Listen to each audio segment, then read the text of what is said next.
Hello lovely audience, welcome back to another quick tutorial video of Quick Guide. In this video, I am going to show you how can you contact Facebook support for help. So, without any further ado, let's dive right into this exciting video. In order to contact Facebook support team, you just simply have to open your Facebook application.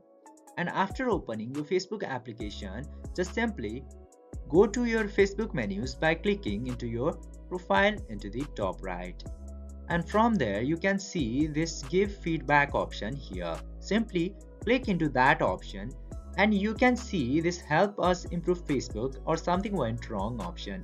Simply you have to click something went wrong. And after that you can include your problem into here. You just simply have to choose the area of your problem, either it's from ads, audio, broadcasts and many more. Just choose any of the issue that you're having. I'm choosing Reels into here and then click to this box and enter details of the issue that you are having.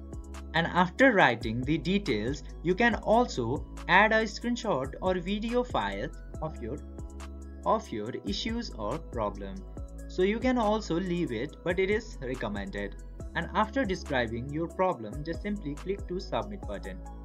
And after submitting the request, Facebook help and support team will get your request and get back to you very soon as they check the request. I hope this video was very helpful for you. If yes, don't forget to like, share and subscribe to the channel to never miss another update. Thank you for watching the video.